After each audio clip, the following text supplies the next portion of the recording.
Դա քեզ մտահոգում է այնպես, չէ՞։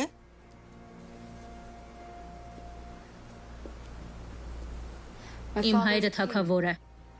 Նրա պարտքն է նոր կին ունենալ եւ շարունակել սերունդը։ Ես քաղաքական կարծիք չեմ ուզում լսել։ Ես հարցնում եմ, դա քեզ մտահոգում է։ Լեյնան ձեր դուստերն է, արքայադուստր, դա ձեզ մտահոգում է։ Իհարկե մտահոգում է։ Բայց ես հասկանում եմ մեր պետության դրվածքը։ Վստահ չեմ, որ դու էլ ես հասկանում։ Եթե դուք փորձում եք ինձ զայրացնել, ասեմ, որ դա ձեզ չի հաջողվի, արքայադուստր։ Ճիշտ հակառակը։ Իմ դստեր հետ թե մեկ ուրիշի, քո հայրը վաղ թե ուշ ամուսնանալու է։ Նրա նոր կինը նրան կնվիրի ժառանգներ, եւ հավանական է, որ նրանցից մեկը տղա լինի։ Երբ նա մեծանա, իսկ հայրդ մահանա, բոլորը նրան կտեսնեն որպես ժառանգորդ, ոչ թե քեզ։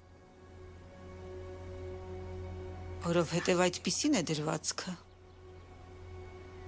Դառնալով թագուհի ես կստեղծեմ նոր դրվածք։ Շատ կուզեի, որ դա այդպես լինի, Ռեյնիրը,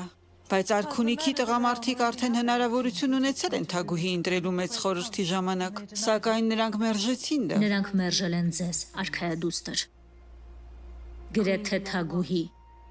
բայց նրանք ծնկեցին իմ առջև եւ կարգեցին գահաժառանգ։ Դու հիշեցնում ես նրանց դրա մասին, երբ լցնում ես իրենց բաժակները։ Սա է դառը ճշմարտությունը, որը ոչ ոք քեզ չի ասի։ Տղամարդիկ ավելի շուտ կայրեն ամբողջ թագավորությունը, քան թույլ կտան կնոջը զբաղեցնել երկաթե գահը։